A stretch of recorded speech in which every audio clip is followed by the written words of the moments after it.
Yes. Peace to the family, peace to you and yours. Welcome to MELANIN Mondays IRL podcast. This is episode 2 featuring your brother Red Pill. We are in the mother effing building. Yes, indeed. Yes, indeed. Just happy to be here, man. You know, I just came in from New York.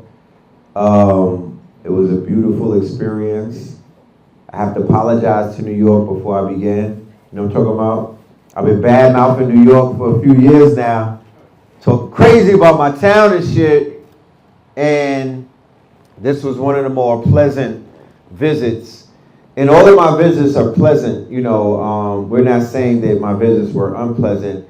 It was what I was exposed to on my last 3 or 4 trips that was very unpleasant. You know, sometimes you see things that you can't unsee.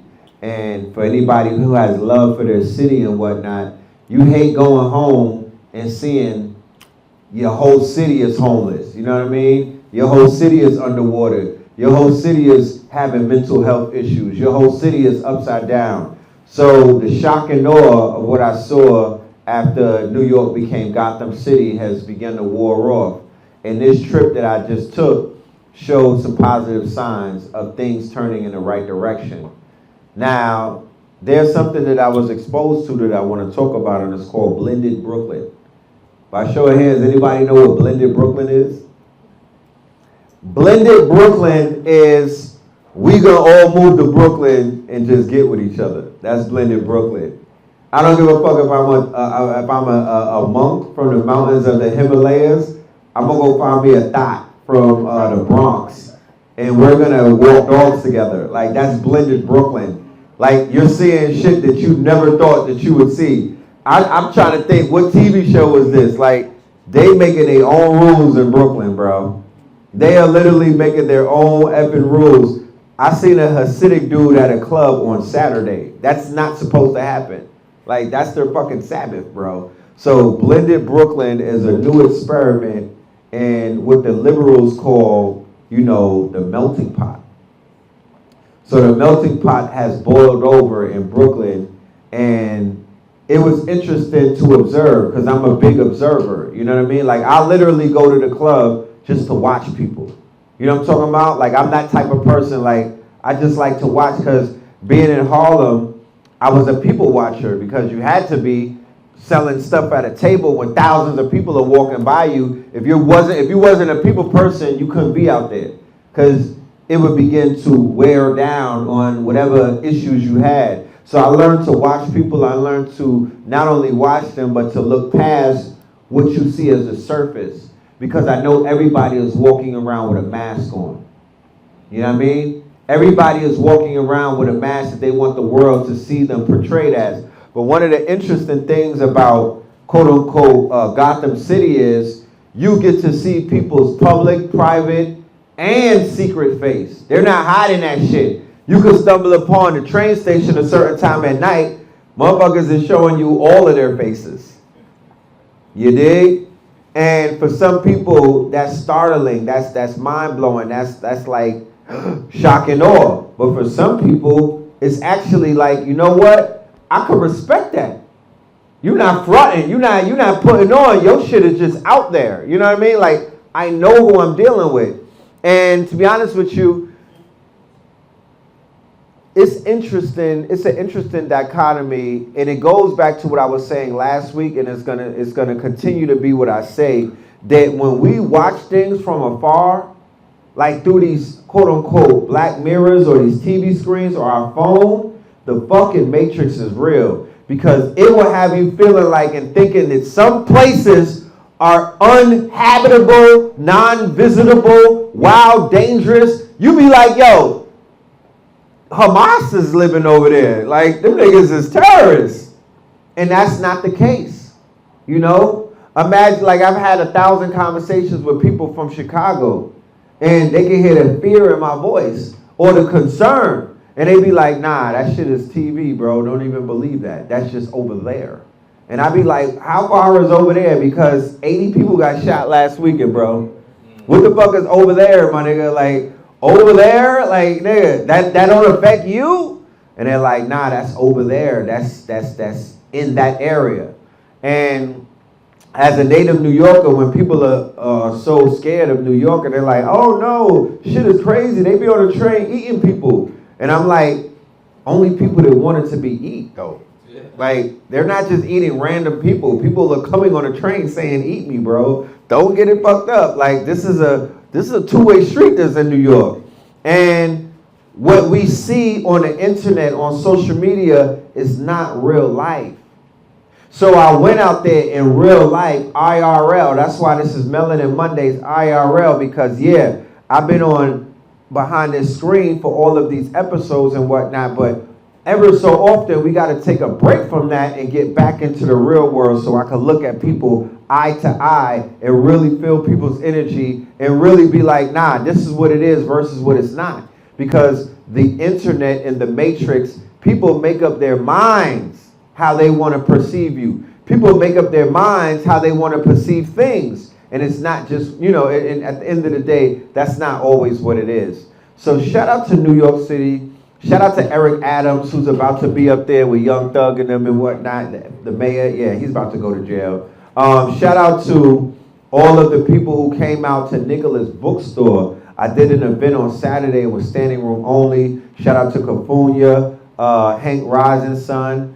Shout out to all of the people that came out to support me. My sister Conjure Queen, my other sister Ella Samori. Everybody, it was a beautiful reunion. My brother Born God. I seen people, my day ones came out. Yes, my godchildren pulled up, the whole family. It was lovely. It was beautiful. I love New York. I got to see my whole family and whatnot, my little man and whatnot. He ain't that little anymore. And but my little man and my new little man, they got to bond, and everything was beautiful. So family thing is coming up in a few weeks. I'm just giving y'all a precursor. Y'all gonna be on y'all Thanksgiving shit in a minute too. Like, oh, I'm with Nana. It was so great. I just met my cousins. Next week, yeah. Shit is happy, yeah. Quantum quickening, baby. You know what I mean? 2028 around the corner, baby. Yeah, before you know it.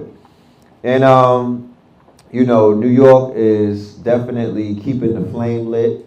There's a few venues. Shout out to Mr. G.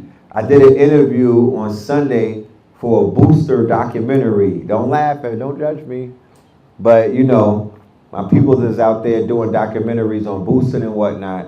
And I filmed at Mr. G's studio. That brother is doing monumental things. I don't know if y'all familiar with Mr. G, but he is aligned with KT the Arts Degree. He used to work with Wendy Williams. He has a book out on Dr. Sebi. He was with them in some of his later years and whatnot.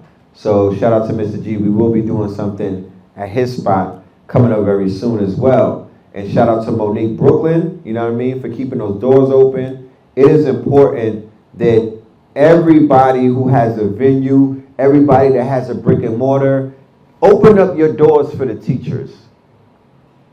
Roll the dice. I don't care if you live in Boise, Idaho, and you like, yo, it's not lit out here. I don't give a fuck. We used to talking to 3 people, 4 people, or 4,000 people. It doesn't matter. So it's like, you sometimes has to trust the teacher, because the teacher's face card is like a magnet. It might not be lit in your town for the promoter. You might not be pulling people into your circumference. But if you get one of the teachers or the speakers that got motion, when they go to your city, they're going to draw people in from nooks and crannies that you probably didn't even know that they existed in. So my main thing is start bringing back the live events. Bring the vendors out. Bring the food out. Bring the people out. Bring the children out. We have free for the children all the way up into 18, the same way that this is free. Because it ain't about, squeezing somebody at the door. This is about the experience. Life is about an experience. I want everybody that's out here in Atlanta who moved to Atlanta with a purpose to fulfill that purpose. I might not be the one that's going to help you fulfill the purpose, but if I put together a networking event where you're getting to link up with somebody who could possibly be the liaison or the bridge that you cross over so you could find your purpose, then that's good karma for me. You know what I mean? And there's so many people lingering in the A and whatnot. I have conversations with individuals who said that they sold everything. They gave up everything. They put it all on a damn, on a floor. And they came out here to be conscious. So then I asked them, how the hell is that working for you? You know what I mean? Like, you know, I know that you lit in with daughters, but what else are you doing? And I don't get a lot of feedback. And I'm not here to judge nobody, nor am I pointing fingers, nor am I going to assess the situation and be like, that's a failure. Nah, you good. You in Atlanta doing Atlanta shit. You know what I mean? That's a spiritual transformation in and of itself, especially if you're a driver out here. You know how many entities I be praying to? I be doing the Bobby Hemmett roll call when I'm on I-20. Yeshua! Beelzebub! Somebody come and get me! Nah, literally, like... Could somebody open the door downstairs for Jeff? I was saying to myself earlier... Come on in, Blue, man. You know what I mean? Blue got Blue shining right now. Matter of fact, me and this man's birthday is in a few hours. Come on now, give us a ho! I just want to say, before I even get on the mic, or give you the mic pause, that, you know, your 365 cycle, you know what I mean? It's been very honorable and impressive, you know. You've been keeping the fire, you've been keeping the flame lit.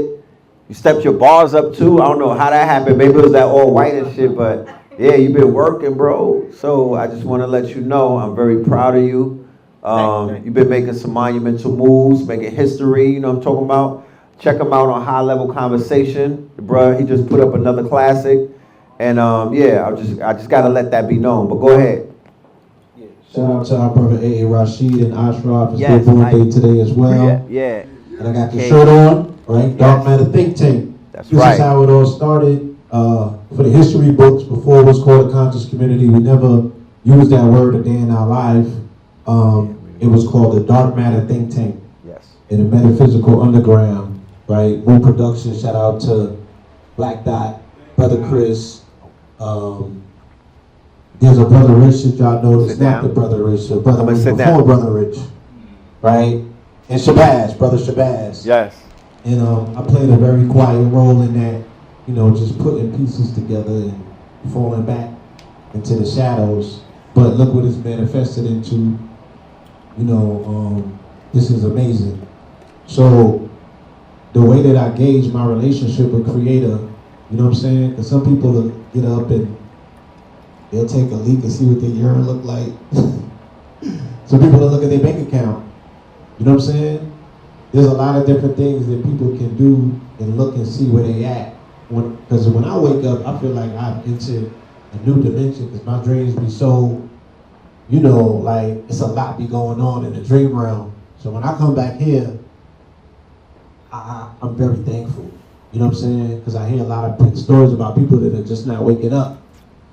And I'm thankful that I have a world to wake back up too. But how I really gauge my relationship with Creator is when I get off that highway and I make it home. Right? I'm a New Yorker. I don't have a history of driving. Right, we don't drive. New York is a you know, it's a foot town. You know what I'm saying? It's foot traffic. Right. And everybody that I knew, they drove. If I needed a ride, you know what I mean, they would be there. But my introduction to driving was from getaway drivers, right? My team was getaway drivers. So that's kind of like how I was indoctrinated to thinking that you're supposed to drive at very high velocities, dipping in and out. You know what I'm saying? It's supposed to look like Grand Theft Auto or something of that nature. Right. So I do drive aggressive, but in the city of Atlanta, I can only give the glory to the Most High. Because I have been in situations where I maybe did not deserve to make it back in one piece, right? Because I was driving reckless or there was just things going on around me.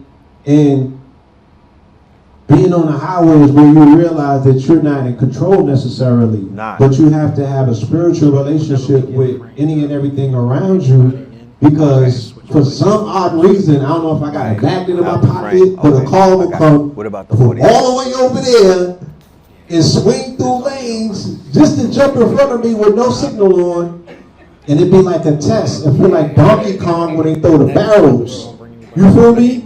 So I don't really want to sound like I'm complaining. Okay. But I think that if you're in Atlanta, you kind of know what I mean, that every single day is a judgment. Every single day is that contest to see whether you're good with God. I mean, I literally make sure that I did not have bad conversations before I jump on the highway. I make sure I got on clean drawers. You know what I'm saying? I text my mama, I love her. I just do things that make sure that I'm rooted in this reality and I'm voting good with the Creator.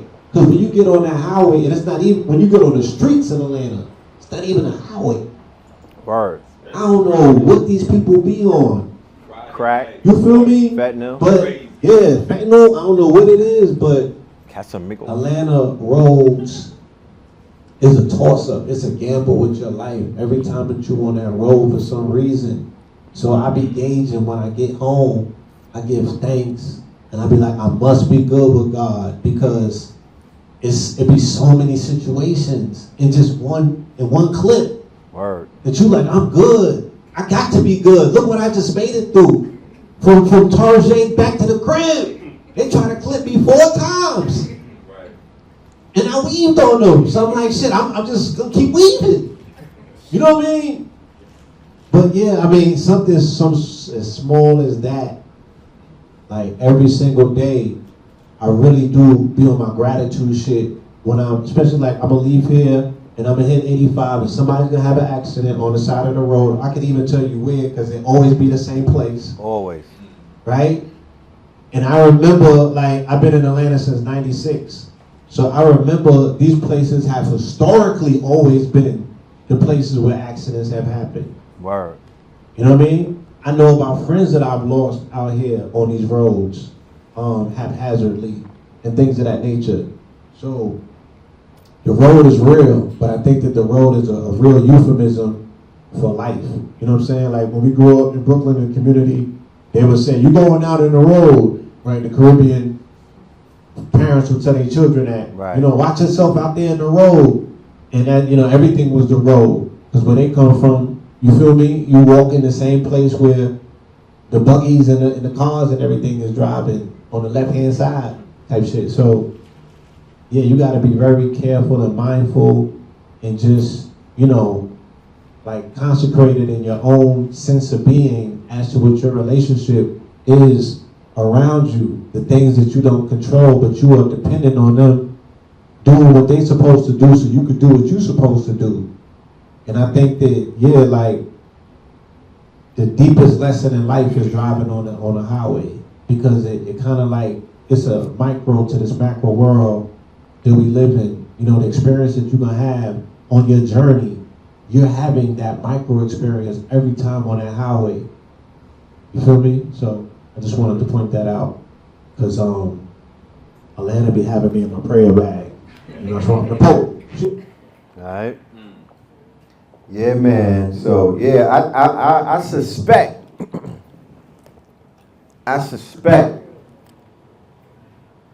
that they have built these highways on top of not just grave sites, but egregious mass graves. You know, when you do the history of Atlanta, by a show of hands, how many people know about Atlanta? They teach us about Atlanta, but how many people know about Atlanta? And this ain't no ebonics or nothing, my genius. Like, this is historically real. Go and do your Googles on Atlanta, right?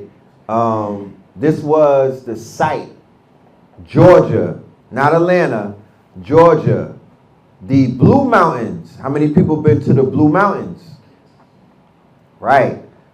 It just shows me that we need to take some retreats, because we in the A, right? We in the A, but once again, people have come to Atlanta for transformation, but they just be in Atlanta, right? Missing out on where to go to transform.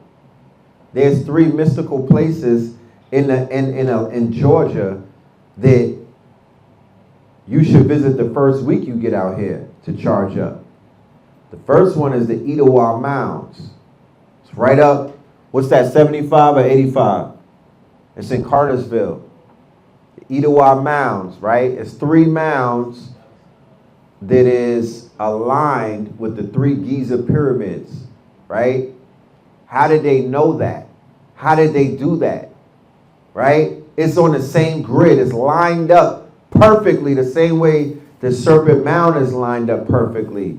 So that's the first place. The second place is the Blue Ridge Mountains. That was the site of the first gold rush. Guess where they were getting the gold out of? The mountains. Right? Whenever you see a mountain, I want you to look at a mountain as a bank on 100. A bank 100x.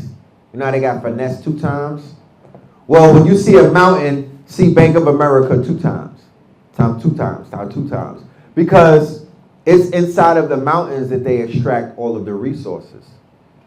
They get gold, they get silver, they get all of those fly-ass crystals. You know what I mean? They get the quartz. They get all of that from the mountain. When you're standing on top of a mountain, you're literally standing on top of a depository of treasury. They go crazy and extract shit out of the land, and they dig, but they got to do that after they dug the mountains out. You know what I mean? Like, they're not looking past the mountains. The mountains are almost like a storage facility of pure wealth. Get your mountains back. You know what I mean? Conquer those mountains. So Crystal Mountain, aka Stone Mountain, is also a site of spiritual transformation where people go up and down that mountain. That mountain is built out of, it has deposits of quartz crystals and whatnot, and limestone. No, not limestone. Granite. You feel me? That has the granite, and granite absorbs, right? So the energy that you put into that mountain, that mountain has absorbed all of our ancestors' energy prior to it being a quote unquote, prior to it being owned by the state of Georgia, who consequently sold it to a family who sold it to the KKK. It was a ceremonial mound. It wasn't a mound where people were living there, but it was ceremonial. So the energy that Crystal Mountain holds is from ceremonies, right? Very powerful. And like Rosben teaches us with the European, their mentality is if they bleed on the land, they own it. That's why when you do your research on the Civil War, they were all up and down indigenous land dying on it. Once they bleed on the ground, it's theirs. So they have cemeteries on top of our cemeteries to do what? To siphon off our energy. Necromancy is a science. They study it and we don't, because we've been spooked about the dead because of religion. You know what I mean? We've been spooked about the dead because of Christianity. You know what I'm talking about? Yes, that's where they make the brick. Stone Mountain is the most quarried mountain in the world. They make the pillars for the portico, right? Stairs, courthouses, all of the state-owned buildings that they hang niggas in. They got all of that material from Stone Mountain, okay? Because they ritualized it with their sacrifices. The first sacrifice, one of the first sacrifices, it wasn't on Stone Mountain, but it was a sacrifice, the blood sacrifice, to initiate the quote-unquote occult, esoteric terror group called a KKK.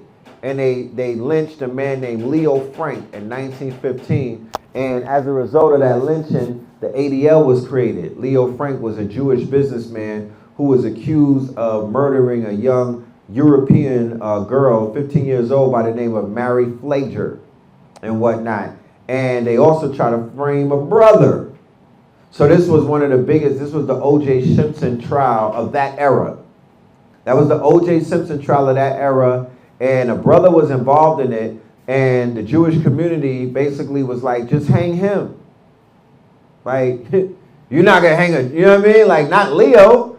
And they was like, nah, yeah, Leo, he's going up. And they sent his ass up, and they hung him. They dragged him out the jail, and they lynched him. And that was the beginning of the second, quote-unquote, rise of the KKK, right around the time of Birth of a Nation. And their headquarters was Stone Mountain. That's why when you rolling up in that bitch, it's like Robert E. Lee Boulevard and all of these other things. And I'm like, I'm not paying. Fuck out of here. Like, I'm going on the mountain, but I'm damn sure not paying. Like, you're not about to get me to pay. If I pay, that means that I agree to this shit. You know what I mean? So I risk getting towed and all kind of shit, parking in people's garage and they driveway and all. I was doing some ignorant shit first time going over there. Cause I was like, I'm not finna give these people no money. I'm gonna get on this mountain and act a fucking donkey. I'm gonna act a fool and have the ancestors, you know, just let them know that I'm here. But mountains, whenever you see mountains, they try to downplay it, but mountains are where the wealth is extracted from. Our mission and our goal, not all of us, but it has to be some of us. If we live in here, then what the fuck are we fighting? Why are we not fighting for this land? I don't give a fuck where we from. We're domiciling here. It don't make no sense. That's like, no, you got to put on for this land. You got to get something from this shit because the wealth is in the dirt. The wealth is in the ground. The wealth is in the goddamn ground, and that's what they extract. I was reading a book the other day, and it was talking about, you know, we don't even have fertile soil like that. Topsoil. We don't got topsoil because we don't shit in the we go in toilets. When you have children, they used to go in the back in the days. Remember in the South where people's grandmother had 30 and 20 children, they had outhouses and whatnot, but they were fertilizing that topsoil.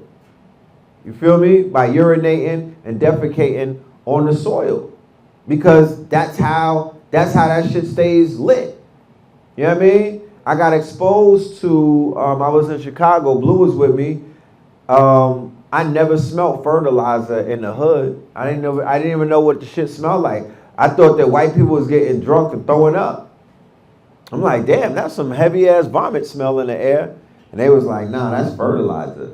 And I was like, for what? It was like, fam, you sounding poor right now, nigga. Fertilizing the fucking, the flower pots, nigga, that's what could grow. I was like, well, goddamn it. I didn't know about that shit, like, fertilizer. I just thought you just plant the fucking flower. You know what I mean? Yeah, they do different things. So it's certain subtle things that we're not even doing. We need to get back to that. I have a vision and I have a plan. It involves Atlanta, Georgia becoming what is known as a production hub, right? A creator hub, a maker space, okay? And there's certain machines that we need.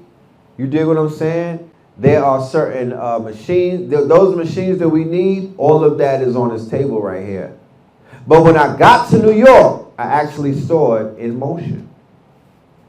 I went to the wholesale district where I've been going there for about 15 years. They were the ones, the wholesale district and the Flatiron district saved my life and saved many hood niggas in New York life because they gave us the opportunity to be our own boss, right? That's where we get our blank clothing from. That's where we get our papers. All of our supplies is in a small enclave called a wholesale district. When I went back to the wholesale district the other day, they revamped all of their machinery.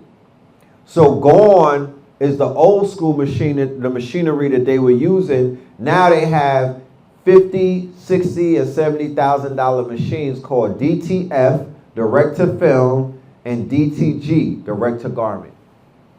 These are Pakistanis. The same Pakistanis that I saw at the trade show. But it wasn't them, it was their big homie. It was like the big homie of them, right? But what they do in Pakistan is they're not about to let they people in America fail, right? They hook them niggas up. You know what I'm talking about? They make sure that wherever they packy people is at and they got small towns that they tying down, nah, you good. Pay off on that for 30 years. You good. Get your money. The first week they made their money up. You know what I mean? Like, it's a no-brainer. So they pivoted and they upgraded. In the stores that I was going into, I witnessed in one store that I spent about $200 and change. He made about $2,000 in the course of 3 hours. And the job that he did for me which consisted of about a dozen pieces, it was only 1 hour. You know what I mean? So it just goes to show you, and my main target is the new Black Wall Street. Shout out to Jefferson in the building, who has a store named Star Status at the new Black Wall Street. And I've been telling people, the new Black Wall Street has all of the potential to be a multi-million-dollar operation. Whoever's running that shit, they need to sit down and listen, because they not running it the right way. And I'm not here pocket watching how people run their business, but I'm like, yo, as a small business, why am I going to Superline Wholesale, the Asians over there on Buford Highway, when y'all all the way in Stonecrest? I live around there. Why I can't go and shop with you niggas? Like, why don't y'all have those machines? Y'all got a Target that y'all took over, and y'all selling dashikis. Shout out to all of my dashiki sellers. I'm just saying, you gotta have more. The youth are not into shit like that. They want VR, AR. They want to make shit. They making jogger suits and they selling it online for $200 to match with the Yeezys and the Jordans and all of that. Why y'all not catering to that? How you call Black Wall Street and you niggas don't have no tours of the old Black Wall Street? You don't even got it in VR. You need me to tell you this shit? Like, they got the new Black Wall Street, but there's no interactive experience for anybody who was born post Y2K. All you telling us is about the bombing. You just traumatizing me. I don't even want to see what's going on. But Lovecraft Country and another TV show, right, went, and The Watchmen had the audacity to add that in the budget to where they were showing you depictions of what Black Wall Street was all about. And our people is just so concerned about the traumatic aspect of it. They don't want to talk about the empowering aspect of it. So, you know, maybe one day we might just own that shit. You know what I'm saying? Because sometimes when you have a vision and it's very clear and whatnot, what you see currently as leadership or ownership, that's not how things always wind up. Sometimes something like that will just fall in your hands if you're really enthusiastic about it. But I'm very enthusiastic about it because at the end of the day, it's not about red pill. I'm not here forever, y'all. I'm not even in Atlanta forever. I'm really just passing through. You know what I'm talking about? I passed through here in 2012. I set some shit up. I passed through here in like 2008. I set some shit up. I set things up. You know what I mean? So I'm out here and I'm like, yo, we could set some things up. Let's set some things up so when I do come back, I got at least somewhere to go and I know my peoples is eating and they good. So now you an asset and you not a liability to where as you come back around, niggas' ribs is touching and they looking at you crazy like, yeah, I seen you on the internet. You seen what, nigga? What you talking about? Why you talking to me like that? Like, you seen what? What you talking about? Like, excuse me? Because I know what that talk is. Going back to what I initially said, it's that internet shit. It's that matrix shit. You on the internet looking at me, thinking that everything is what it is, and you don't even know the half of the battle. Nigga, you don't know what the hell is going on. So don't tell me about what you seen on the internet, bro. Ask me how's everything going, because what you see on the internet has nothing to do with the fuck is going on in real life. You know what I mean? And that's what be going on. People sitting around and, you know, comparing themselves. That's what, and it's not personal because you got to take that shit up with Mark Zuckerberg. Y'all got to be a part of that class action lawsuit that they put out against Meta where they killing little children, right? They got blood on their hands. They're not killing them personally. The children are taking their lives because of what they saw on Meta. Trying to keep up with the Kardashians. Trying to keep up with the TikTokers. You know what I mean? You mad because your shit got thumbed down and whatnot. You got mad because you had some fucking trolls and whatnot because they let bots run wild and everything. And the bots are sending your ass to an early grave. That's fucking crazy that it's gotten that bad. But I know people who have fortified mind states and they fucked up on social media. Social media driving them insane. So it's not about, you don't know who it's affecting. You know what I mean? You don't know who it's touching. Because that algorithm is a motherfucker. Whatever they done cooked up, that algorithm right there, oh man, they done whipped up some shit, man. You know what I'm talking about? That should be poking at you. So, at the end of the day, and I've been telling people, people been inboxing me about YouTube and everything. I'm like, look, them niggas did me a favor because I was a little too much YouTubed out in them. And like, I'm chilling right now. I'm good. Like, sometimes, like I said, 2023 is the year of when negative shit happens, it's a positive. That's what this year is. It's a bizarro year. Good shit happened to you, watch out, nigga. Negative shit going on, you lit. You gotta look through it. You gotta look underneath the hood and see what's being given to you. Because you might forsake your blessings, thinking that you getting cursed and ancestors and the universe is moving you out the way. Oh, I got evicted. Yeah, nigga, a plane fell on your house a week later, type shit. Yeah, my shorty dropped you. Nigga, she was Joe Smith's wife. Last time I heard her was on OnlyFans. She did you a favor. You know what I mean? Like, there's a lot of positives taking place, but it's not wrapped in the same type of present and bow that we're used to. I tell people there is no more normal. The new normal is abnormal. People like, let's go back to normalcy. Nah, nigga, you'll never see that again. That's part of nostalgia. You know what I mean? You're into some new shit. This is a quantum reality that we're in.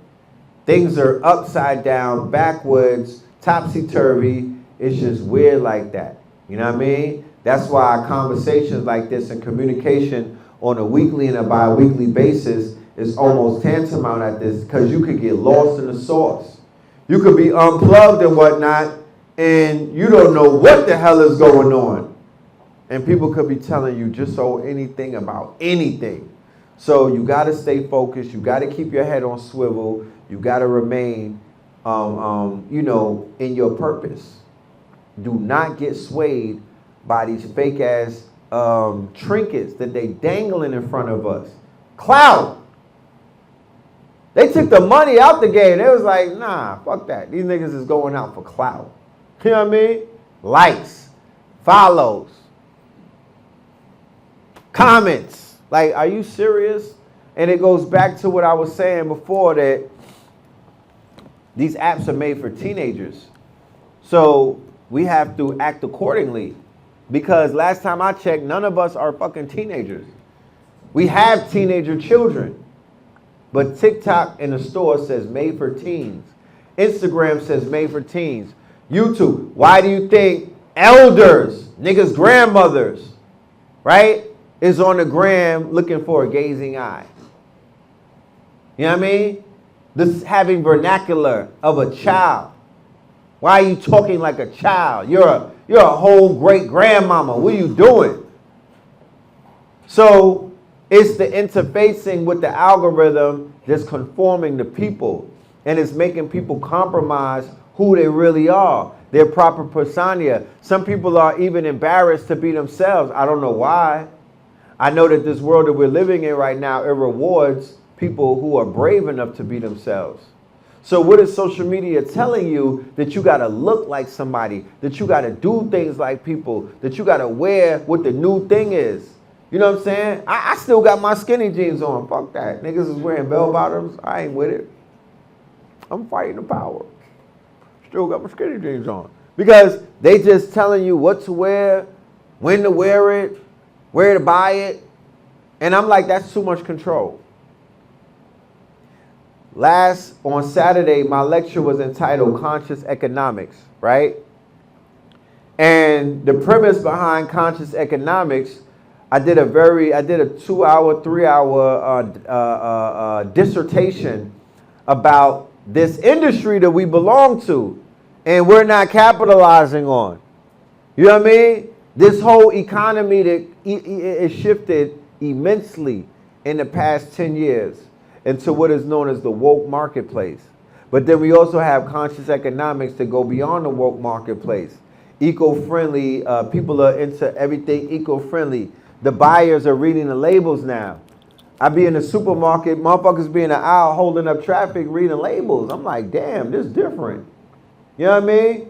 The whole eco-friendly movement, you know, will animals harm? You know what I mean? Does this have any type of quote-unquote artificial ingredients in it? All of these consumers are becoming enlightened, right? And at the end of the day, we don't have enough brands in this community for me to sleep comfortably knowing that we're benefiting off of that. Yeah, we got brands that are, you know, they got vegan food brands, they got health and wellness brands, but the skincare, the health and wellness industry is in the trillions of dollars, which means that there's room, which means that even if you come up with a product, you don't got to sell it to us because, nigga, we tied.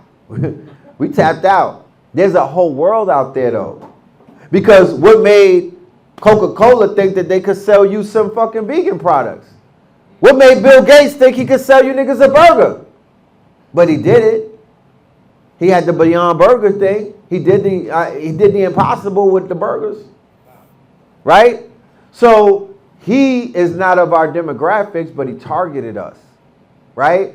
So we're not of the demographics of Asians and Indians and other people. Why are we not targeting them? You complaining about them in your hood and they selling you stuff. Where's your fucking get back at then? Why don't you sell them niggas red dot bendies and whatnot? You know what I mean? Why don't you come up with something to sell them? Because last time I checked, they're buying shit. You know what I mean? And they got booming economies. They making more money than we make it over here. So consciousness has now evolved into a global thing. It is considered a global trend. It is not local anymore. We have the opportunity to benefit off of all of that. We have the tools that we could benefit off of that. Do you know that this conversation that I'm having with you right now is being recorded in 4K, and I could easily, with a push of a button, translate everything that I'm saying to 180 languages. Then, after doing that, I could put it on 100 different YouTube channels if I wanted to build the different YouTube channels. Or when I change the language, let's just say I wanted to speak in Portuguese, right? Same conversation that I'm having with y'all, but towards the end, I might put on a Portuguese soccer jersey and start talking that shit about their favorite player that I find on a Google search or a ChatGPT search. Yo, what's the top 10 things in Portugal that's lit right now? I have a website that I follow called Trending Topics. Please write it down. If you're into any type of business, you got to be on this newsletter, and you should be getting an email from these people every day. It's called Trending Topics. They telling me about shit that's trending that I have no idea about. The drugs where people are losing weight now. That shit is a trending topic. It's lit. Did y'all see the people that's losing the weight off the drugs? It look like they getting, you know, it's a miracle drug going on right now. And, you know, it's telling me a lot. It's telling me about a lot of things. It's called Trending Topics. And then there's a segment called Exploding Topics. So I follow the trends. I learned how to read the data. I did a real deep dive on analytics because I kept hearing about data. Data is gold. Data is the new oil. And I'm like, where and what do they mean by that? And I did my deep dive. And yeah, it's data is behind AI. There would be no ChatGPT without the data because that's what trains it. You know what I mean? There would be, you know, none of that revolution of the AI shit would not be, it would not be possible without data. But now that they ate this plate of data and they built all of these $1 trillion machines, they're looking for new data. Okay? So there's going to be more platforms being built, more ways to trap, more ways to entice you to go somewhere and just give up your data. You know what I mean? Through an algorithm that they're currently developing as we're sitting here building, they're sitting around building on how can we come up with something that's so sticky that these people don't even know that they're making us rich, right? That was one of the most genius things that they could have ever done. It's called a freemium economy. Freemium, not premium, freemium, the free economy. You go on YouTube, you don't pay nothing. You go to sign up to Facebook, you don't pay nothing. Remember, Internet 1.0, you had to pay something. That's why the bubble had burst. They was charging niggas to get on websites, right? So that bubble burst. The new internet, which is Internet 2.0, has a business model called freemiums. And all right, shout out to the God in the building. Give him a hand. As I'm talking about Internet 2.0, my brother Justin pulled up, Justin Burns, and he is a proprietor. He is a CEO.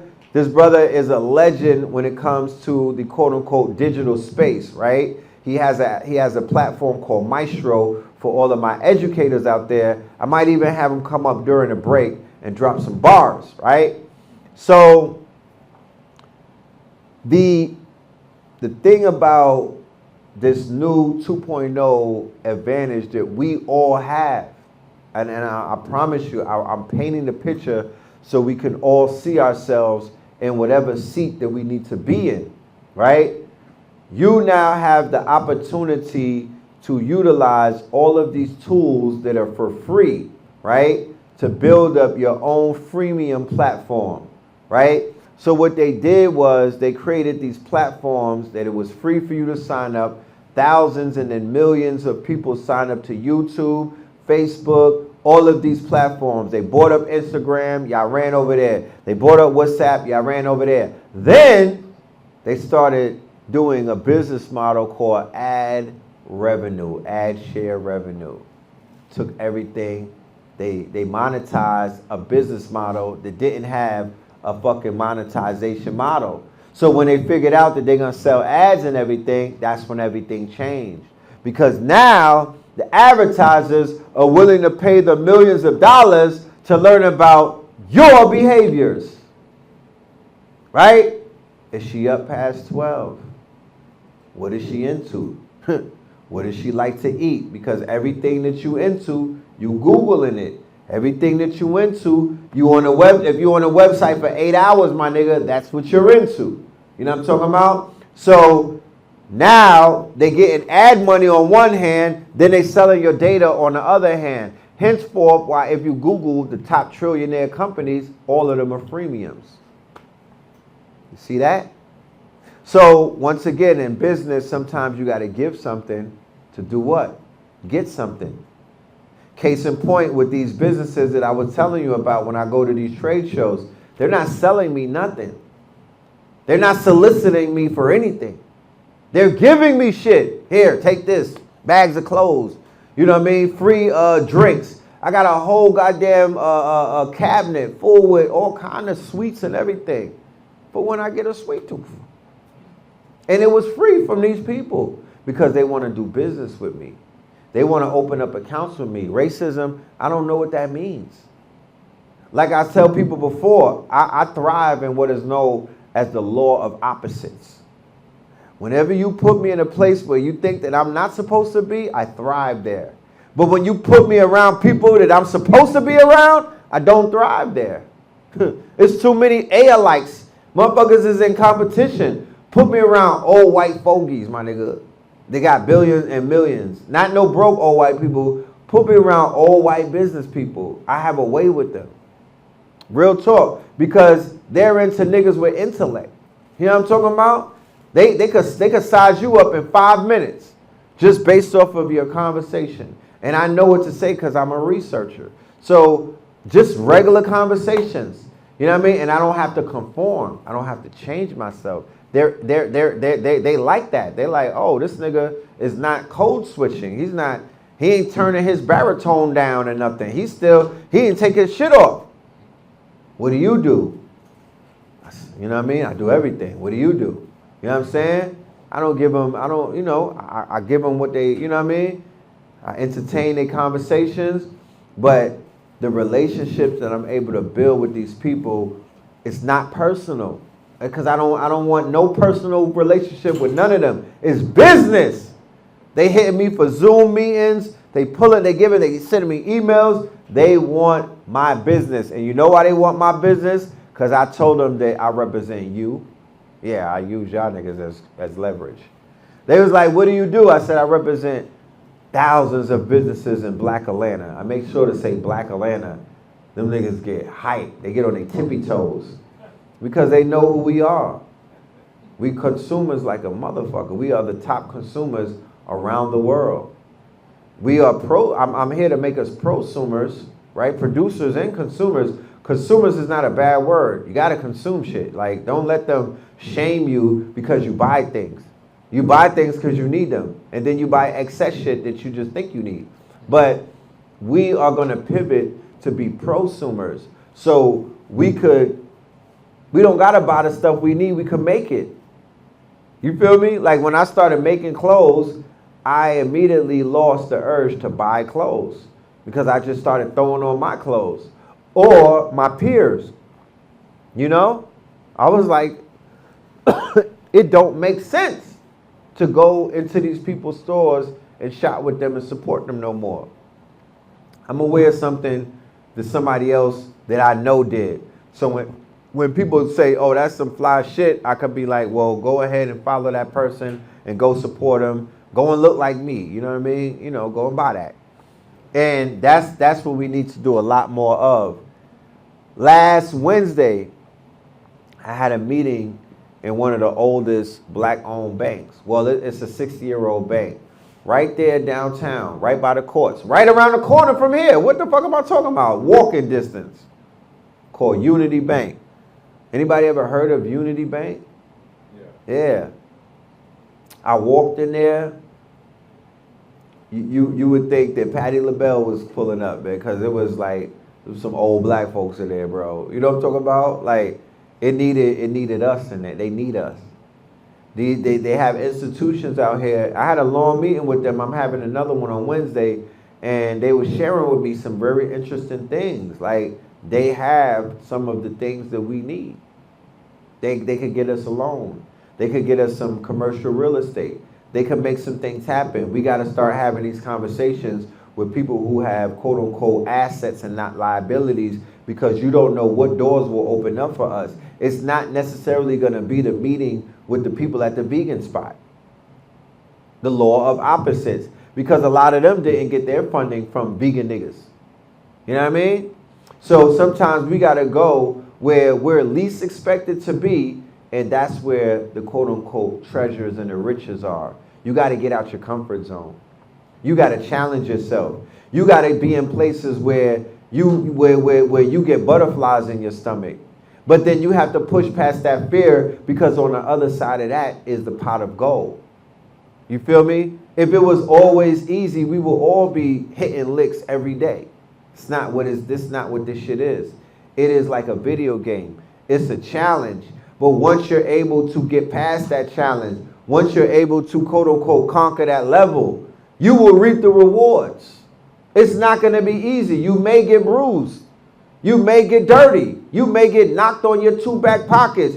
You might get knocked down. It might be a 2 KO, not a 3 KO, because once it's 3, you out. But a 2 KO. But it's about resilience, right? Resistance builds strength.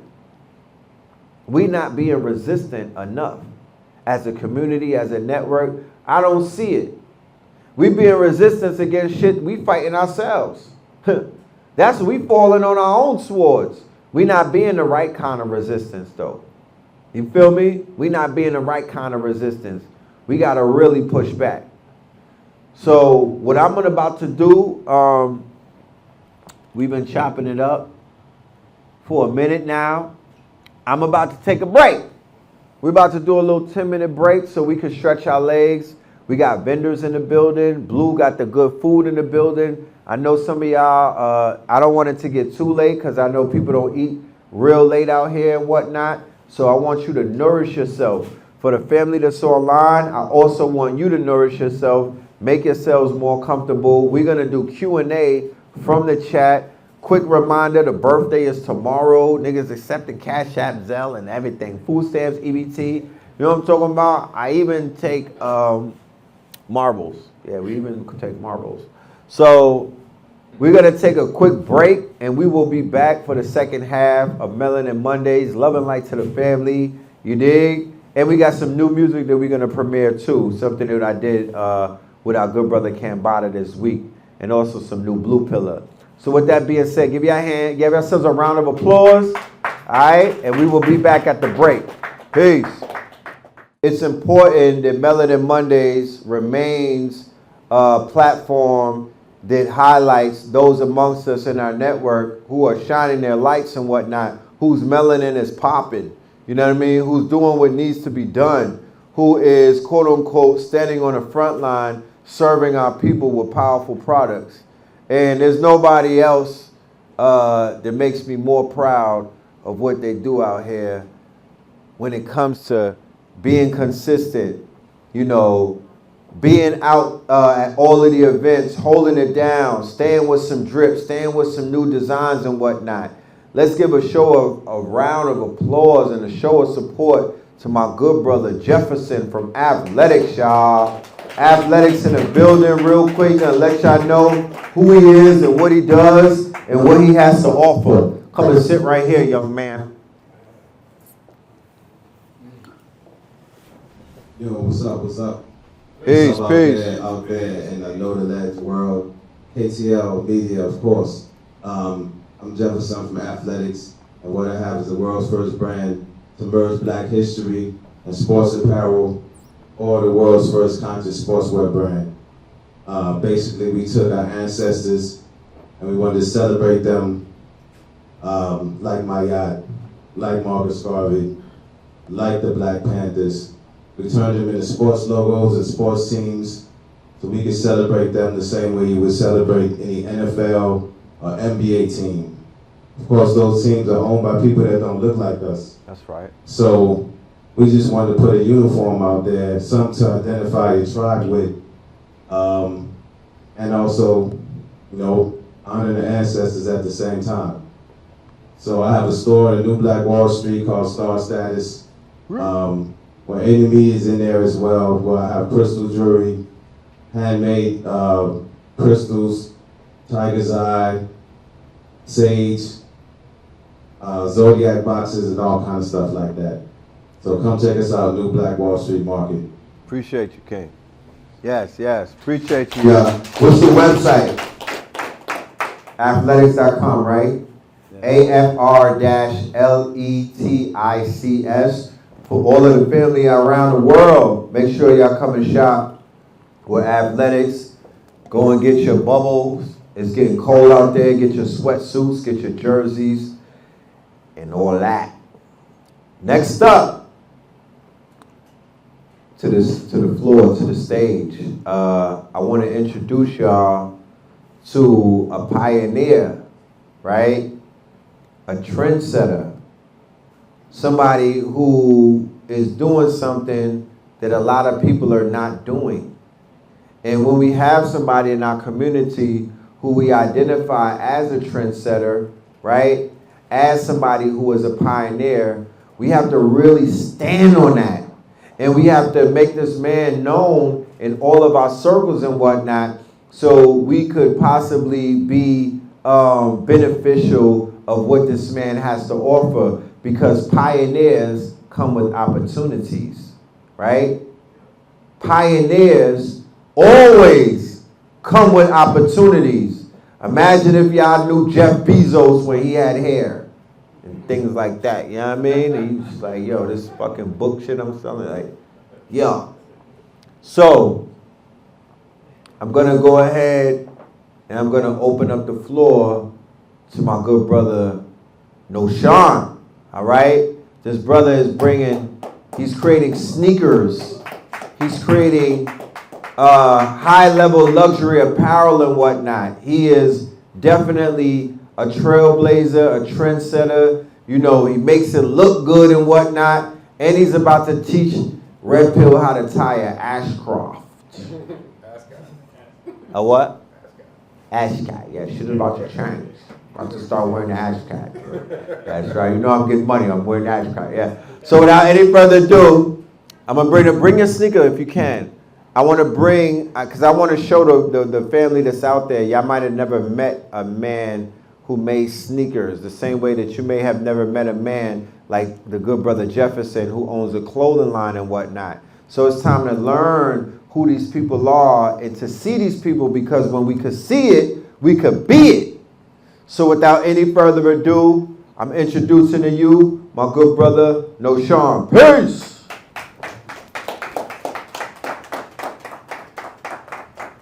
Y'all can do better than that, man. Let me hear some melanin in there. Let me hear some love, man. Peace, family, peace. Peace. I just want to say thank you to Red, Blue, and 3 Billy Studios for allowing us to be here and allowing me to share my story. My name is Nashawn Lee, and my brand name is No Sign, and I make conscious luxury men's streetwear. And I just want to raise the bar on how we see ourselves when we dress ourselves every day. We can go outside looking like our regular selves, but we can also elevate it. And that's just what I want to bring to the industry as far as clothing goes. And as Red mentioned, I also hand make sneakers. And I got tired of seeing the same designs being generated every day by the same company, so I just went ahead and just made my own design. And with that, I learned the skill set on how to actually build my own shoe, and I hand make sneakers for a living. And what Red and Blue doesn't know is that I'm going to teach them how to hand make sneakers as well. And eventually, we're going to teach these classes to the youth or anybody who wants to learn this craft themselves. And you can find my work on IG at Nohsan, Nohsan, and the website is nohsan.com, Nohsan.com, and I look forward to speaking to all you beautiful people. Thank you. Dope. Yeah. And he got the elevator pitch down packed. I hear you weren't here for a half an hour, you know what I'm saying? Yeah, make sure we support the guard, you know what I mean? Your uniform is your uniformity. We got to look the part, you know what I'm talking about? We in Atlanta, this is a billionaire city, you know what I'm talking about? So luxury is the call of the day. You know what I mean? So by show of hands, how many people know a melanated man who owns a tech company? Anybody got any personal people in your Rolodex that own a tech company? They go to travel the continent of Africa, who go around the world? You know what I mean? Like I've always said, your network is your net worth. And it's so, it gives my heart so much joy that we are doing these things, because, you know, sometimes, you know, we may never get to hear from individuals that are in the audience. Because like I said before, where this community failed, they didn't pay attention to the audience. And the wealth was in the audience. And they allow wealth to come amongst them, and they're not even, quote unquote, shifting through the wealth, right? They're not even, quote unquote, they're not even communicating with the wealth. And they were under the impression that they were the wealth. These niggas thought that they were the prize in front of the cameras, not realizing you are the lead magnet that brings the prize out. But you have to be able to capture the prize by capturing the prize. So to capture individuals on camera, which was going to live longer than us, is very paramount. It's tantamount to what I'm doing and whatnot. So I hope this brother gets to look back on this 10 years from now and laugh at it and be like, oh shit, I was on camera. And I met this brother, and ever since we met, it's always been elevation. Every time that we talk, it's another level of elevation. Every time that I talk to this brother, he tells me about another level that he's going to. You know what I mean? And life is about growth and development. We're not here to judge one another. We're really here to push one another, and we're here to be each other's cheerleaders. We got enough fucking haters and whatnot. We got enough people that are doubting us. We're here to push each other, and we're here to tell people what we see in them, because sometimes that helps. So without any further ado, I want to introduce you to the Black Tony Starks. You know what I'm talking about? This brother is definitely one of the, he is on his way to be one of the greatest luminaries in the world of tech that our people have ever seen. I want to introduce y'all for the first time our good brother Justin Burns. Chicago stand up. You know what I'm talking about? Yeah. Chicago's very own. In the building. All right? Peace, King. What's goody? Just tell them real quick what it is that you do and what you got to offer and where you just came from. Yes, sir. Yes, sir. What's up, good people? How y'all feeling? Hey. I ain't never been called the Black Tony Stark. That's dope. Shout out to that, bro. If you don't know who, man, my name is Justin Burns. I'm the CEO of a company called Maestro. So we're actually an online education platform.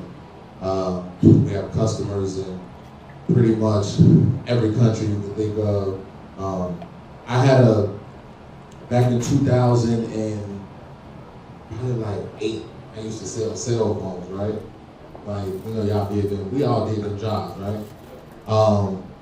And I'll never forget, it was this brother that came in, and this brother came in different times of the day. And I asked him, I said, man, what do you do? And he said, I sell products on the internet. The internet is the future. It's 2008. So I was like, so let me ask you a question. You think somebody like me, a little boy from the south side of Chicago, could do something like the internet? And he looked at me and he said, listen, the internet has no borders. And it's going to change the future of the global economy and everywhere. And no matter what you look like, you can change your entire life. And I never forgot those words, y'all. I know. So I went home. I'm just playing with you. And You got it was the all Wayne, divine because I got fired the next week. Y'all know what I'm talking about. You know what I'm saying? I didn't know that was going to happen, but that was about the 7th time that joint happened. So I said, all right, I got to figure something out. So I met this other brother, and that brother started pouring into me. And I said, listen, I want to build a tech company, but my greatest disadvantage is I didn't go to college. And he said, it's not your great advantage because your mind is open. Right? What size you wear? So I started studying everything, CSS, JavaScript, coding. I was up late at night, failing over and over, ran out of money, being broke, no people that looked like me didn't support me. But I just kept the vision because I already knew the universe had something bigger. And fast forward here, you know Malcolm Garrett? We have thousands of paid customers. He We're online. 100% owned by me. Yeah. I ain't have to tap dance for no loans or no I just people need to to get in the invest in lab me. with Because you, guess bro. what? When I tried to raise capital, nobody my would mind give is me money. not. So I had to figure out real fast how to build a tech company. Because nobody would support. I go to my brothers, hey man, want to support me? You want to support me? Nobody would support me. Right? That would So work now, better for me. I'm a better short that has really transcribed into over 12 Because I'm people hands-on, on my team. so I lock Every in for single 8 hours week, we if get it an holds my offer to be interest. acquired. So that's a blessing, right? So I'm also a technologist at hand where I want Those are patterns. the people okay. that look like That's me how to they, also okay. understand that technology is your greatest And disadvantage. then you got the right now. machine, you sew them up. Now what do I mean by that? In the next 5 years, the middle class is going to be completely wiped out. Fucking mercy. These jobs are going to be gone. See, that's what I'll be talking about. And if you be like, man, I don't like tech, man, I ain't no technologist. Those are the Like shit, people. right? Yeah. I said this. Me and Red talk about this all the time. I say, Right, you made a shoe. the people, you're not gonna be replaced by AI. The people who are using AI will replace people. This was basically my version. Did y'all hear what I said? Right here. So you can ignore it. But you're You really can say, like "I a ain't you're really good like a at that." manifestation Let me of a tell you thought of something. mine. In the Like next a 5 late years, night if your browsing skill thought sets ain't where up to niggas see par, niggas you're killing gonna this be at a nigga great shit. And I'm disadvantage. like, God, I wish So I I could love be the speaking nigga about that this, and I just actually humble just and left they do Red it. was It's talking about like, this. you I know just what I left mean? Africa Because the sneaker nigga is his man. to expand our operations. I felt like we were over there. One of my sisters, I be G, was fucking with checking out her her side collector. Zambia, His man. and then Okay, something that I'm I woke cool. up in the I'm middle of team the night. Cookie. His And, team guy. We be my having ancestors bottle was wars. like, you need to Huh? go to Kenya. Yeah, we having bottle wars. I canceled my flight. I booked over to Kenya. Cause my And dude was when I tell side, he y'all, was so man, cocky. Like the I know he a people cool there dude with though. their I know he hearts cool. Yeah, I open know he a cool dude. want to reconnect Nah, I know he. with people, Yeah. especially in America. You know, said But we don't go over there, and it's hard for them to get up and hit, They right? both cool as fuck. When I went over there, one But brother, it's like, he caught wind of what I was doing. He said, I'm a look, you an student innovator. still. It's like, what He said, could I gotta introduce learn you from to Kai? everybody. Could So I I learn started from meeting with Sai? politicians. And I it's sit terms down with where, politicians. I know I'm learning from them, but From the the way that I outside looking in, learn, because I don't talk to many black to like Americans. you know, He said, what do you think is walk out Africa's of there greatest like, challenge? yeah, I got this. And I said, well, you know, It's, I'm you know, African. I got Africa Still running through my it's blood, still, but I didn't grow up here. personality based. But Like, you gotta be a good teacher. You know, and to me, that they teachers, but it would get like, be on yeah, the dude, forefront, you know because what I mean? A little bit of too much disadvantaged. And most grandiose people don't going on. understand that if they give y'all the right tools, y'all will completely decimate the world, and they don't want y'all to know it.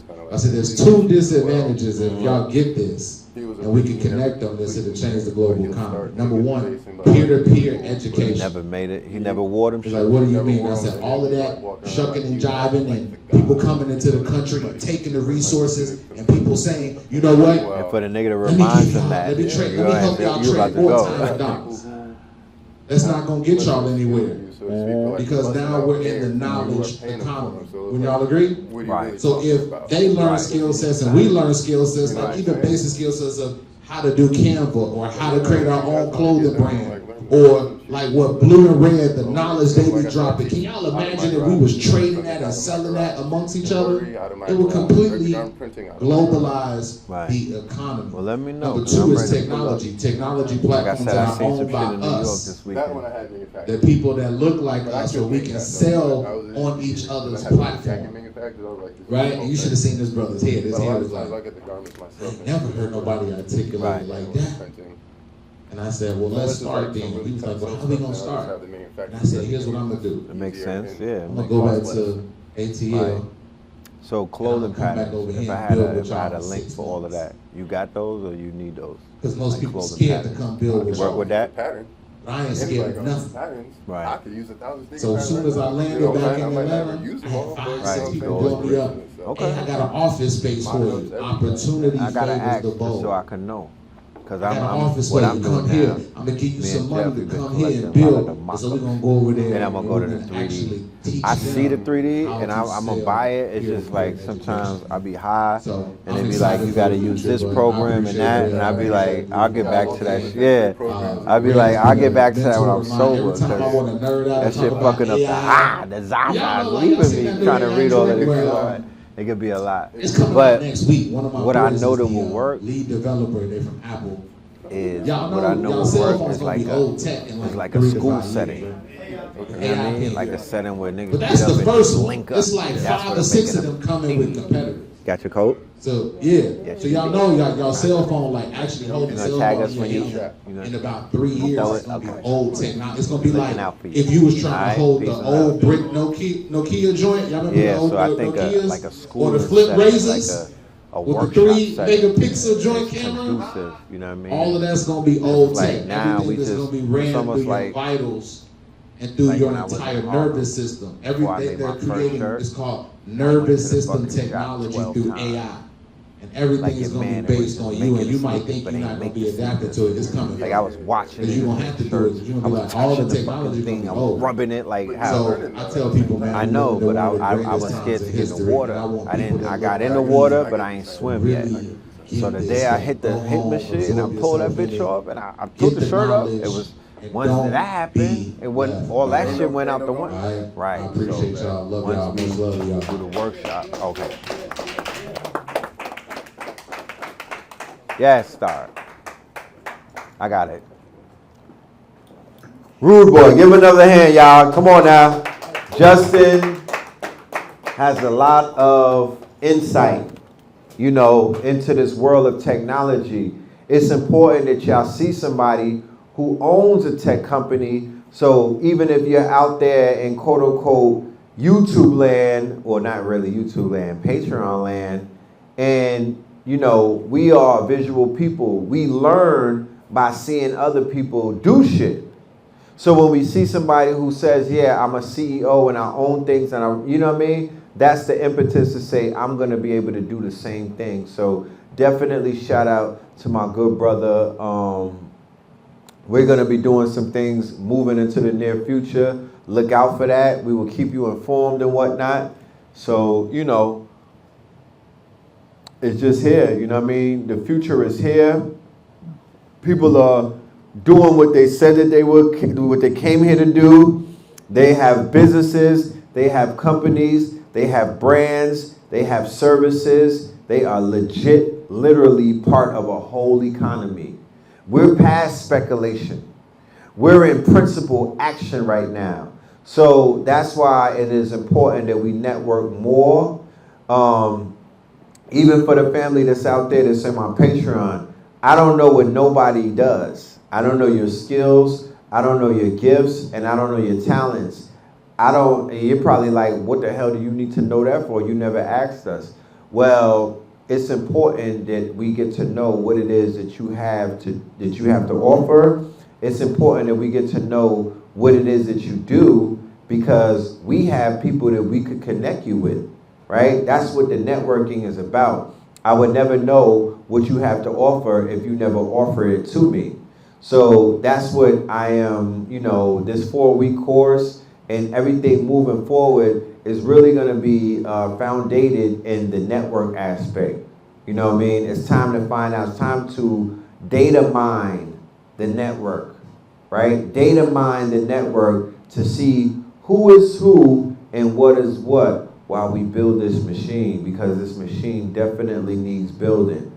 So what I want to do while we wind this thing down, because I'm not going to assume that everybody that's out there, has, their minds made up and everything. I'm going to see if we have any questions or any comments, questions, or concern from the family that's out there. I will pass the mic around, and if that's something that you want to add on. So does anybody in the audience have any questions or any comments or concerns about the bill today?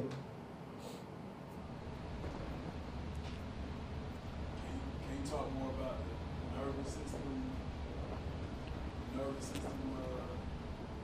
The nervous system? Yeah, the technology, new cell phones, like, Yeah. that's new to me, so what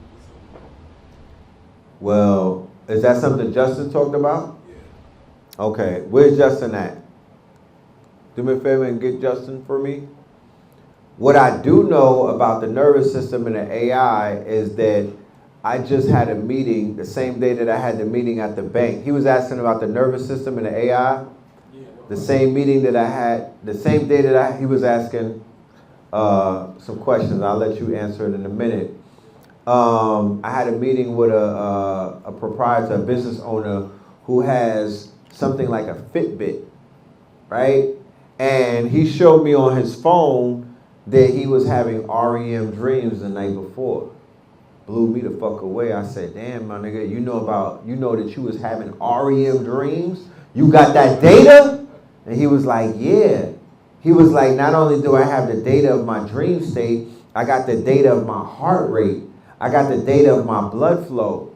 You feel me? Like he could gauge when he showed me his back office, and the data that they got is crazy.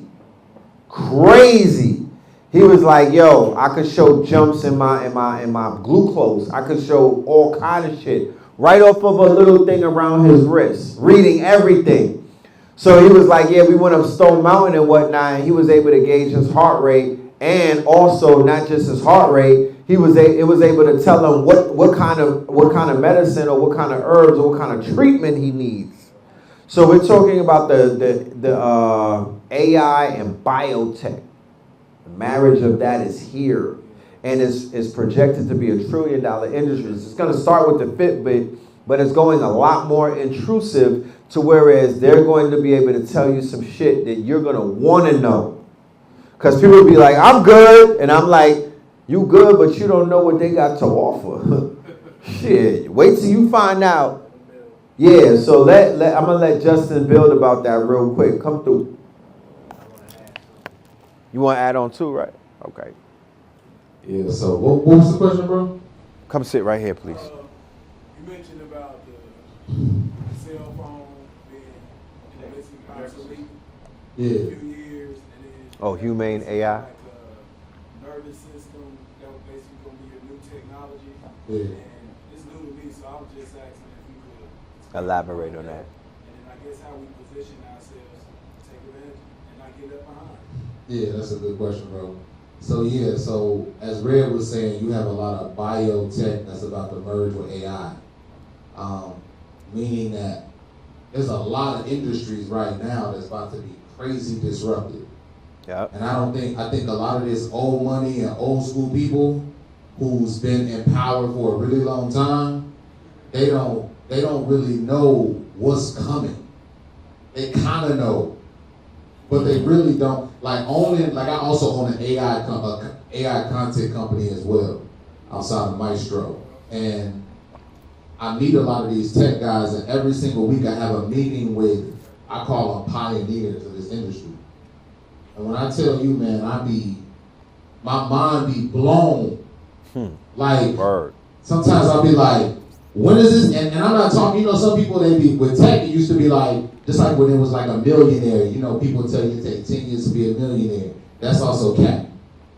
These dudes doing it in less than a year. Fact. They're coming off of 9 to 5s and they going out and building audiences and they making millions of dollars. We Facts. behind. Facts. But when you think about the tech, the AI, everybody saw the AI pen, right? If you ever saw the AI pen, it's a pen Humane. that you put, it's called Humane, AI. and then you put it on your, right here, wherever, it's a clip, and this thing can actually read food, and it's gonna be programmable. The first phase is memory. It's gonna be able to look at some food and know how many carbs, how much protein it needs to use. You can actually upload your labs to it, and it can analyze it, and it's gonna break down all the food that's for you. It's gonna tell you your food allergies. But see, this is the beginning tech. That's gonna be outdated in a year, because you got people that's coming where, even I was telling my homegirl, she was like, yeah, I'm doing the blood work. And I was like, that's about to come too, right? Like, meaning like all of that needle stuff, Right. that's gonna be outdated and old tech. Right. Bro, Archaic. you're gonna be like these readers, you're gonna be able to just take a reader, it's gonna be able to scan some of your biometrics like your eyes, it's gonna be able to go through your skin, and it's gonna tell you exactly everything that's wrong with you and how you can fix it. Yep. And they gonna fix it. They got the And AI. they gonna have the tech to fix it. So my brother said, how can you prepare yourself? The best thing you can do right now, like I was telling my brothers in Africa too, my brothers and sisters, I said, number one, like everything you can read about AI, like be up to speed, have conversations with people that are in this industry. That's how I absorb this information. That's how I know it's coming, right? So always be educating yourself all the time about technology. Number two, figure out a business in tech that you can start. Don't say I ain't no technologist. And when you do that, you basically cutting off your ability to understand that you already are a technologist. Right. It's all mental. It's all mental. I don't have a degree, but I got people that have a degree that work for me. Right. Because I put in 5-6 hours a day learning how to code. That's the third skill, learn how to code. People be like, I ain't no coder. No, learn it. I was just telling my nephew the other day, I'm like, knucklehead. Like, listen, you 18, bro. Missing out. Yeah, they missing out. Like, stop playing with this stuff. Right. You can build whatever you understand by the time. If you put 2 years into this craft, nobody gonna be able to tell you nothing, because all you're gonna have to do is an idea, and the AI is gonna be so fast that you're gonna be able to tell it. Y'all seen the new what OpenAI came out with? Yeah. Like they the came bots. out with The like bots. crazy. So even that is changing, where these industries, like, so the stuff that you see when they do a press release, they already 5 years out. Right. They just introducing it to the public to get them trained up. You feel me?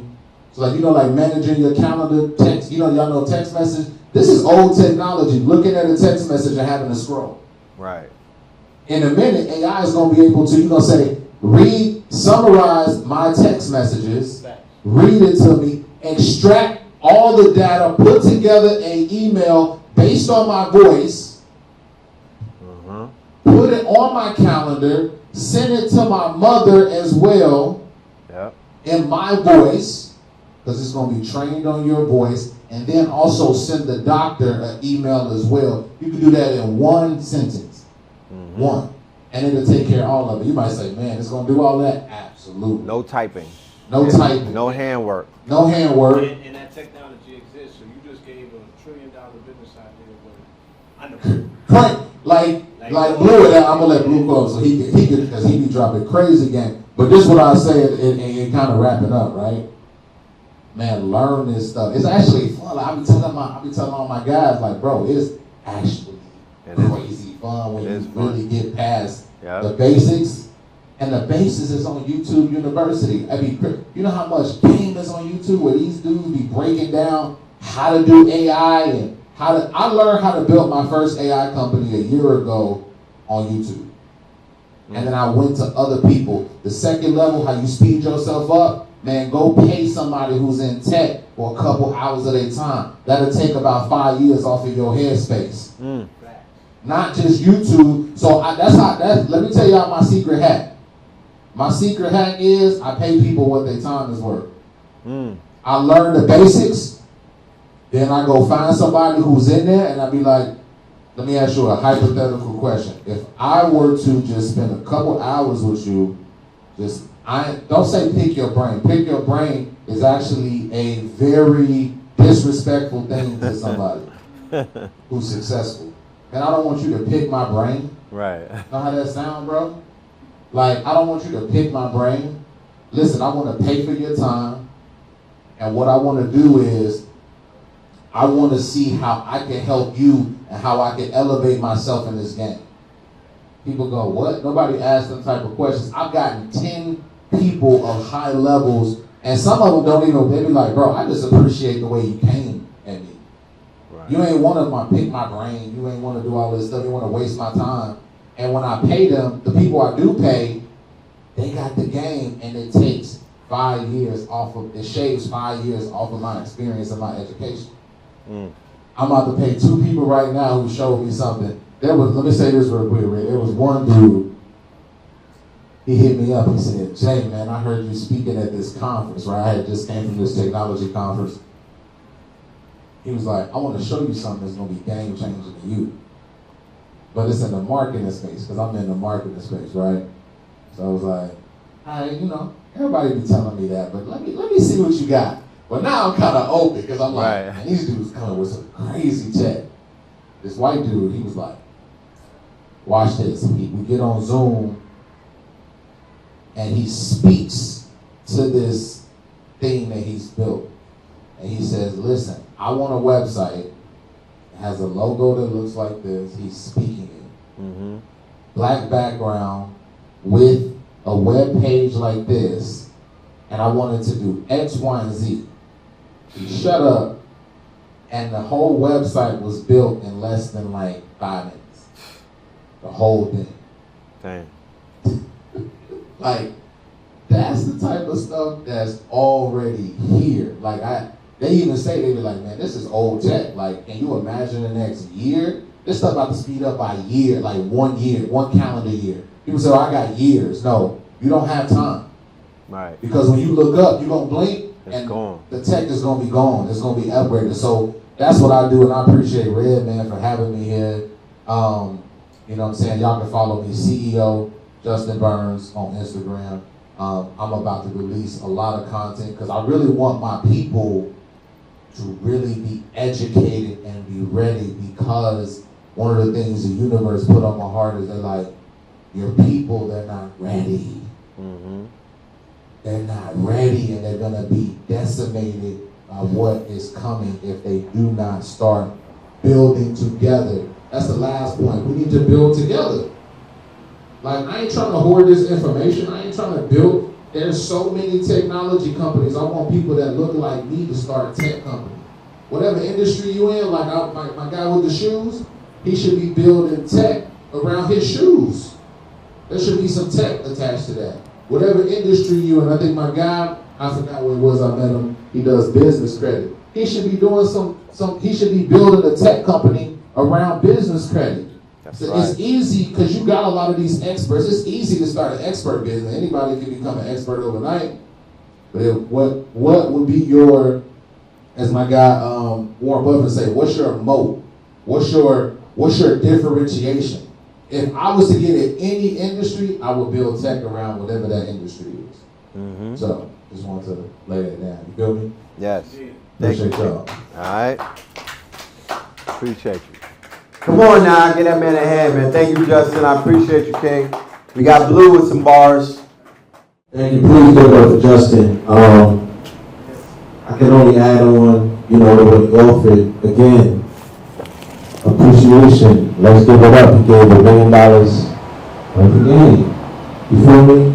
And it's about where everything is going. This time last year is when the quantum leap took place and AI was introduced via ChatGPT. You know, last week Greg told you that ChatGPT took a quantum leap, and it did. You know, you can create a ChatGPT assistant. Meaning, they took one in the country over. There's nothing that you can do like, man, I'm overtaxed, I'm overworked, I ain't got the time. Yo, it allows you to create, you know, psychological digital training in the form of an app. You know what I'm saying? You can talk to ChatGPT and you can see, right? And that's what he's talking about. The old tech is involved because for opening, I need to see you in some of these gabardines, man. You know what I'm talking about? That's your style right there. I'm already there. Would you allow him to wear that? Would you allow him to wear that I encourage. There's nothing else to be said. Nothing else to be said. We covered an event in 2005 for Fortune 500. Oh, yeah? Fortune 500. Thank you. Thank And they had all the CEOs there. you. I appreciate that. The whole league of the board at the moment, he was like the hottest CEO in the game. I forget his name. But they had another dude there. He had a company called Dig.com, right? And this was even before Facebook. I remember Facebook that. was a baby in the business. Dig was the big dude. He was a block. There was a block site. And they had these dudes that came on the stage, and they was into nano, right? Back then. So they was like, what's the future hold? He's like, I'm gonna tell you. He said the future is I'm gonna use this nanobot, right? And merge with the humans biometrically, and I'm gonna be able to be a doctor in Pakistan, and you be in a doctor office in Boston, and we're gonna be able to look and see in your body with our nanos what's going on. And he's like, we can create a Constructicon, for lack of a better term, if anybody remembers Constructicons from Decepticon, you know, from the Transformers. He's like, we can create a nanobot Constructicon inside of your body to do a surgery. You don't gotta be nowhere near you. He was like, nothing is intrusive anymore. This was 2005. And he was talking about the merger of biotech, right? In 2019, I did a lecture in Brooklyn, I believe, opening up for Billy Carson, and I was speaking about the Carter Shop scale. But prior to that, I was explaining to people that, you know, we were on the cusp of the fourth industrial revolution. And what I explained, you know, what they explain about the fourth industrial revolution is this is the merger of cybergenetics. This is when machine is going to merge with man. And I've been speaking about this since 2019 to say, you know, if machine merge with man, you know, who's going to be in control? If the spirit mounts you, are you controlling the spirit, or is the spirit controlling you? Have you ever seen anybody get mounted by a spirit and they're dragging the spirit around, or the spirit possesses them? So it's the same, man is on the cusp, right? Where he's going to merge with the machine next year, where the machines are going to be part of your biogenetic makeup, right? Biomeds and biometrics and everything is coming. You feel me? And they told you this. They gave you a clue to it. Yeah, it was introduced via the pandemic, and you know, we seen it get introduced to technology in a very spooky way, but in terms of the advances of technology, we have to understand that the merger of machine and man is not only going to take place, it's already taken place, but it's going to be a very weighty ideation or iteration of it with these new technologies. You know what I'm saying? These new technologies are going to find ways to make us inclusive of technology. Like, yeah, welcoming it in. We're going to open the door to it. Right. So we got to get in there and figure out your way, like he said, to maximize your grand idea. It don't make no sense smoking 3.5 grams if you don't come up out of that situation with $1 million idea. Right. Right?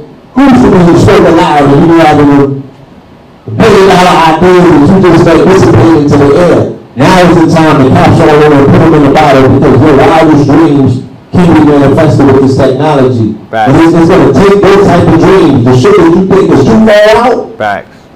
To do it. That's the dreams that we need right now, right? That's the ones that we need you to be focused and sincere with yourself about, to be like, man, I got what it takes to make this manifest. Because that merger between machine and man is here. It's no looking back.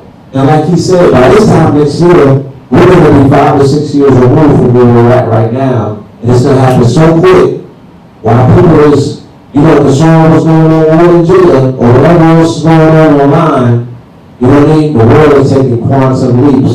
And it's going to be a whole new 1%. And the cream is going to rise to the top. It's going to look like birds. You feel me? And people is just serious enough about not the coming revolution. The revolution is taking place. Pardon my analogy, but it'll look like Israel versus Gaza. In terms of the technological curves, you throwing stones at tanks. You feel me? And they're shooting shit from space. Right. This is where it's going, y'all. So please, like we gotta give we gotta understand this shit for what it is, man, because when it takes a left, you know what I mean? We always talk about the disadvantage, but when it's right in front of our face, we got the nerve to turn our face and be like, yeah, Magic City's over there. Like, that shit about to change too. You know what I mean? They're gonna find a way to disrupt everything. Right. And if they haven't, you should figure it out. You know what I'm saying? Because that's where the potential in all of this is involved. It's between your ears, right? What can you figure out that's the next greatest iteration, the next greatest wave of things that could put us at an advantage and take us to our technological future? So with that, I want to say peace. Big. We were talking about dot bots. He said they're about to have dot bots in Magic City in a minute. Bro, hold on. The AI, they already took that whole industry overseas. AI took dottery over overseas, right? They got the sex box. Yeah, they got the sex box, the companion dolls, and all of that. Yeah. Yeah, I heard they about to give the Rose a body. You're gonna look like Tupac, the Rose.